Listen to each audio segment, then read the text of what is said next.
Guys, so this is the video that somebody requested to make, and I'm going to be discussing how to wire up a fixture like this. In the video, you're not going to see me actually wiring this up because I'm a little tipsy right now, and I don't have the bulb for this. But this is a 70-watt high-pressure sodium, like a bucket light or barn light or whatever you call it, and somebody wanted to know how to wire these up. So I'm going to show you how to do this, but there are things you need to learn about electrical. First of all, you need to figure out what size breaker is being run off of your lights. So if you just want to wire like one or two of those lights, perfectly fine, okay? 15 amp breakers can handle 1440 watts continuously. So that's about six mercury vapor lights, 175 mercury vapor light. Okay, so don't wire any more onto a circuit like that, and make sure that you only have those 6 and nothing else on that circuit. Okay, so that's a rule of thumb there. 1440 watts on a 15 amp breaker. So if you're going to be lighting up 6 mercury vapor lights in your bedroom or your basement, and you're going to be plugging other things in there, I suggest you not do that, okay? Because you're probably going to be popping your breaker. Now, another thing is 20 amp breakers, which run on 12 gauge wire, minimum 12 gauge wire, those can handle, I think, what is it, 2,000 watts? So do the math, okay? So now that we're done with that, you got to learn, go on Google, do some more research on this, research voltage drop for how far cables are run and so forth. But if you just want to wire 1 or 2 of these fixtures and plug them into an outlet, this is how you do it, okay? So let me grab an extension cable down here. So pretend this is a one of those cheap orange 14 gauge cables, okay? So what you do, yeah, I broke this many years ago. So what you do, so this is the receptacle end. This goes into the outlet. Then you take the other end, which I don't feel like digging for. I don't know where it is.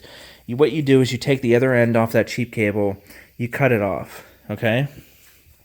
So when you cut that end of the cable off, which is this right here. Here's a good example. So here's where the plug is. And you cut the other end off, and what you're going to have is 3 wires. So you got the neutral, the ground, the neutral, the hot wire, the ground. Okay? Now to wire a fixture up like this, these bucket light fixtures are generally going to have a screw like around here or somewhere around here on the actual fixture itself. You wire up the ground wire to the fixture, okay? That means this entire metal fixture is going to be grounded. So if anything gets cut in here or breaks and it touches the metal, it's going to send the electricity through the ground and it's going to pop the breaker, and you're not going to get electrocuted when you touch this, okay? So very simple. Ground goes to the fixture on these type of fixtures, unless the fixture has an actual ground plug. You know, pretend this is a green plug or whatever, okay?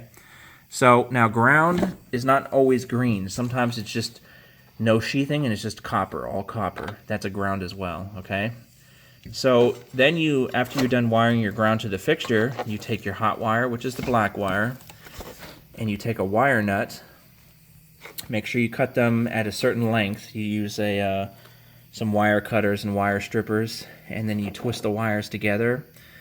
And then you take some wire nuts, which like this. This is a wire nut. I don't recommend the red ones for something that's, you know, smaller gauge wire, like, you know, 12 or 14 gauge, and you're just doing 2 wires. I recommend you use the yellow wire nuts because those are smaller. So now if you're wiring up multiple 14 gauge, you know, like 3, 4, you know, wires, then you definitely want to use the red ones. So anyway, you take your wire nut.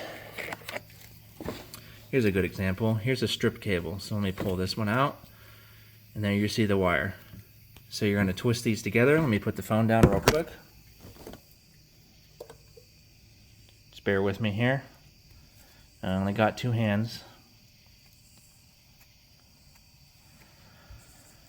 Okay, so you twist them together like that. See how they're twisted? Then you take your wire nut. If I can show this on video, I don't know if this will work. You take your wire nut right here, and you just twist it. Pretend this is a yellow wire nut, and you just twist it until you feel some resistance. Pretty tough resistance, okay? Just twist it until it stops twisting, basically. And then, because they're stranded wire, you want to grab the wire nut. I don't know if you can see this on video, and you pull them gently to make sure they're not going to pop out, because you don't want these wires, these stranded wires, to pop out. That will be a fire hazard, okay? Make sure they're stuck together like you see right here. I don't know if you can see this on video, okay? So that's all you have to do. You just take the stranded wire, twist it together like so. Take your wire nut,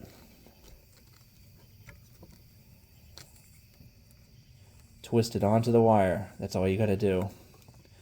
And generally, like I said, just keep twisting until the wires themselves start to twist. You see how the wires themselves are twisting? Once they're twisting like that, it's generally safe. Then you pull the wire from the wire nut like this, especially if it's stranded wire. Again, stranded wire, you want to make sure that it's secure. Okay? That's all you got to do. That's it. So, very simple. And you can use, this is 10 gauge wire. You can use the orange wire, which is, I think, 16 or 14 gauge. That's perfectly fine for one of these fixtures. Don't worry about that. So, the only thing I will tell you is make sure that the receptacle end plugs into, say, your porch receptacle, something that's protected from the elements, okay? You don't want these type of cables to be outside, because when it rains, water's going to get in here and it's going to, get into the plugs. This thing will focus, water will get in between, it'll get into the plugs, and it'll start to blacken the cable, and you got a fire hazard on your hands, okay? So, that's what I'm going to tell you. So if you want to wire this cable on a tree, like I have on my videos, you're going to be wanting to use UFB cable, which is rated for outdoors, okay? This is 14 gauge, 2-strand UFB cable. This is what I use for all of my lights, minus, the gauge. I use 12 gauge for most of it, so that's what you want to do. So it's the same exact process with that cable. Ground goes into the fixture, hot wire goes into the hot wire, neutral goes into neutral, and because this is going to be on a pole, like an arm, the cable's going to go into here, and then you're going to twist them all together and, put the light cover, on the fixture, and then you're going to put the bulb in, and voila, you're done, okay? So, to give you another example, here's something I did to a 70-watt wall pack. You're not going to see the wall pack, I don't think, but let me see if I can get this on video. So this is just a barn, like I said on my other videos. So you see the UFB wire, and I drilled a hole into the wall, and the wall pack is right there. So the UFB wire comes down into here. So this is ground right here, ground into ground, neutral into neutral, and black, which is hot, into hot, okay? So that wire goes into a little outlet switch like this, and then you just plug it in. Okay? That's all it is. So let me open up this window, and you can see the wall pack turning on right there.